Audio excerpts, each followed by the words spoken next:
আসসালামাইকুম ভিউয়ার্স, এই যে আকি কুকিং হাউসে আপনাদের সবাইকে স্বাগতম। আমি আবারও আপনাদের মাঝে হাজির হয়ে গেলাম একটি খুবই লোভনীয় এবং সহজ রেসিপি নিয়ে। সেটা হচ্ছে বোয়াল মাছ দিয়ে শীতের সবজি বা ভেজিটেবল, সিম বা সই সেটার ভুনা বা তরকারি। একদম নর্মাল সিম্পলভাবে গ্রাম স্টাইলে রান্না, একদম ইজি, খুবই ইজি।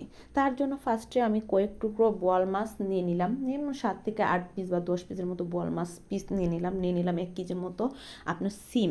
সো সেগুলো সিম, বোয়াল মাছ, তেল, পেঁয়াজ কুচি, বাহর কুচি আর কাঁচামরিচ ফালি, শুকনো মশলার মধ্যে আপনার মরিচের গুঁড়া, হলুদ গুঁড়া, জিরার গুঁড়া, বাহরের গুঁড়া, লবণ পরিমাণ মতো দিয়ে এটাকে আজকে আমি রান্না করবো, ভুনা করব। তার জন্য অ্যাট ফার্স্ট আমি কি করব, মাছগুলোকে আগে হালকা ভেজে নেব। তার জন্য প্রথমে একটু হলুদ আর একটু লবণ দিয়ে আমি এটাকে ভালো করে মেখে একটু উল্টে পাল্টে আর কি, সবগুলো যাতে ভালো করে প্রসেসটা ঢুকে মাখা হয়ে যায় বা সবগুলোর গায়ে যাতে ভালো করে হলুদ আর লবণটা লাগে, ওইরকম করে আমি অ্যাট ফার্স্ট ভালো করে আগে মেখে একটু মেরিনেট করে রেখে দেবো 5 থেকে 10 মিনিটের জন্য। এর বেশি রাখার দরকার নাই, সাথে সাথেও বাঁচতে পারেন, সমস্যা নাই। তারপরে আমি একটা ফ্রাই প্যান বা কড়াই যেটাই বলেন সেটা বসিয়ে দিয়ে একটু হাই হিটে গরম করে নেব কড়াইটা। তারপর তেলটাকে আমি হাই হিটে গরম করে নেব। হাই হিটে গরম করলে কি হবে, আপনার মাছটা না ভাঙবে না, তলানি পড়বে না বা লেগে যাবে না, অনায়াসে উল্টানো যাবে, খুব ইজিলি মাছগুলো ভাজা যাবে, ফ্রাই করতে খুবই সহজ হবে। সো ভালো করে আমি তেলটা হাই হিট করে নিলাম। এখন মাছগুলো একে একে দিয়ে দেবো, সবগুলা মাছ একটু একটু করে বিছিয়ে দিয়ে দেবো যাতে সুন্দর করে ভাজা হয় বা প্রথম প্রসেসটা আমি কমপ্লিট করতে পারি। এই এই তরকারিটা বা ভুনাটা রান্না করার সময় হয় কি, বোয়াল মাছ হোক, যে কোনো ধরনের মাছ আপনি ইউজ করেন এখানে, সেটা যদি ভালো করে একটু ফ্রাই করে নেন, খেতে অন্যরকম একটা টেস্ট বা ফ্লেভার পাওয়া যায়। অনেকে কাঁচাও রান্না করে, সেটাও করা যায়, নো প্রবলেম। সো আমি এরকম করে ভালো করে দেওয়ার মোটামুটি 1 ফিট ভাজা হয়ে গেছে, অলমোস্ট ভাজা হয়ে গেছে। এখন আমি এগুলোকে নামিয়ে ফেলবো। আমার মাছটা কিন্তু আলহামদুলিল্লাহ খুব সুন্দর করে আমি লালচে লালচে ভাগ করে একদম ফ্রাই করে ফেলেছি। সো এখন আমার দ্বিতীয় স্টেপ, যে সইগুলা বা উড়ি সেটা ভুনা করব। তার জন্য একটা কড়াই, একটু হালকা বড়ো সাইজে একটা কড়াই বসিয়ে দিলাম।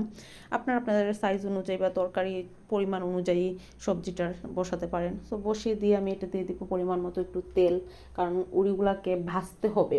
বাসে যতটুকু তেল লাগে আর কি, একটু উড়ি ভাজা বলুন, বেগুন ভাজা বলেন, ফুলকপি ভাজা বলেন, যে কোনো ধরনের তরকারি একটু ভাজার সময় না তেলটা একটু বেশি দিতে হয়, লাগে, না হলে ভালোভাবে প্রসেসটা হয় না বা ভাজাটা কমপ্লিট হয় না।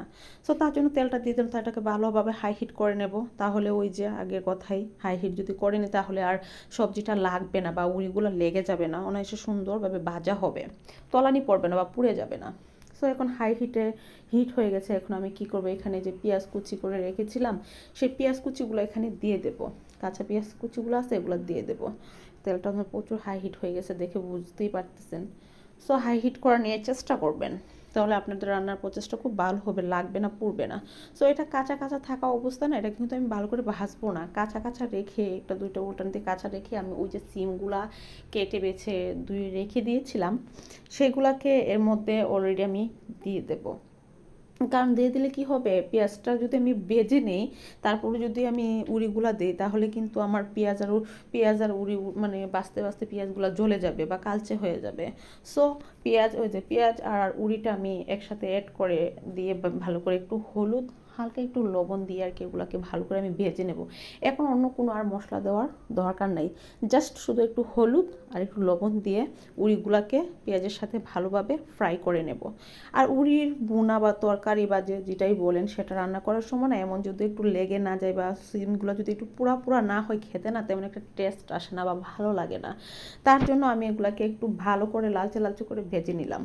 সো এখন দিয়ে দেবো গুঁড়া মশলাগুলো, যে গুঁড়া মশলা উপকরণ আছে সেগুলোর মধ্যে দিয়ে দিলাম মরিচের গুঁড়ো, বাহরের গুঁড়ো, জিরের গুঁড়ো আর হলুদ তো অলরেডি আমি দিছি বাজার সময়, চাইলে আপনারা আর একটু দিতে পারেন, না দিলেও নো প্রবলেম, কারণ মাছ ভাজাতেও হলুদ ইউজ করা হয়েছে, সিমগুলো ভাজার সময় হলুদ ইউজ করা হয়েছে, তো ওখানে হলুদটা না দিলেও চলবে, দিতেও পারেন, নো প্রবলেম। সো এগুলো এখন দিয়ে আমি পানি অ্যাড করে দেবো, না হলে আবার মশলা তো শুকনো মশলা এগুলো এমনি তো উড়িগুলো ভাজা হয়ে গেছে, তো না হলে দাগ ছুটবে। পানিটা দিয়ে আমি ওই মাছগুলো দিয়ে দেবো। পানিটা দিয়ে মাছগুলো দিলে কি হবে, এখন যখন পানিটা দিয়ে মাছগুলো দিয়ে হালকা একটু নাড়া দেবো তখন একটা আইডিয়া পাওয়া যাবে যে কতটুকু জল এখানে দেওয়া হয়েছে বা কতটুকু পানি এখানে দেওয়া হয়েছে বা কতটুকু লাগবে বা আর দিতে হবে কি না, সেটা বোঝা যায়, মাছগুলো দিয়ে হালকা একটু নাড়া দিলে বোঝা যায়। সো আমার পানি টানি দেওয়া মশলা দেওয়া সব কমপ্লিট হয়ে গেছে, বলগো এখন বলগো এসে গেছে বা মোটামুটি কষা হয়ে গেছে। এখন আমি ওতে কাঁচামরিচ ফালি আর বাহরের কুচিগুলো দিয়ে দেব। আমার কিন্তু মোটামুটি এই যে বোয়াল মাছ দিয়ে সিমের ভুনা বা তরকারি বা কারি, এটা কিন্তু মোটামুটি প্রসেসটা কমপ্লিট হয়ে গেছে। জাস্ট সামান্য আর একটু ওয়েট করবো, একটু কষে নিব ভালোভাবে, একটু সামান্য ধৈর্য ধরে। মোটামুটি আলহামদুলিল্লাহ আমার বোয়াল মাছ দিয়ে সিমের কারি বা ভুনা বা তরকারিটা কমপ্লিট। সো এখন এইটা প্রসেসটা শেষ হয়ে গেছে। আমি একটা বাটিতে বা একটা যেটার মধ্যে পরিবেশন করবো সেটা নিয়ে আপনাদেরকে দেখাচ্ছি যে কালারটা কেমন হয়েছে বা দেখতে কী রকম দেখাচ্ছে, সেটা আমি আপনাদেরকে দেখাচ্ছি। একবার হলো আপনি ট্রাই করে দেখবেন, ইনশাল্লাহ খারাপ লাগবে না, ভালোই লাগবে। এখানে কোনো বাটা মশলা দেওয়ার কোনো প্রয়োজন নাই, দিলে দিতে পারেন বাট দেওয়ার প্রয়োজন নাই। এটা এভাবেই রান্না করলে খুব টেস্ট অ্যান্ড স্বাদ পাওয়া যায়। আমি এরকম করি সবসময় রান্না করি, ইজিলি, খুবই ইজিভাবে, গ্রামীণ স্টাইলে। গ্রামে আমার মা, চাচি, দাদি, নানিদের রান্না করে যেভাবে আর কি, ওই ধরনভাবে সিম্পলভাবে আমি চেষ্টা করি। সো যদি ভিডিওটা আপনাদের ভালো লেগে থাকে, রেসিপিটা পছন্দ হয়, লাইক করবেন, শেয়ার করবেন, আমার চ্যানেলটি সাবস্ক্রাইব করে অল নোটিফিকেশনটি বাজিয়ে দেবেন।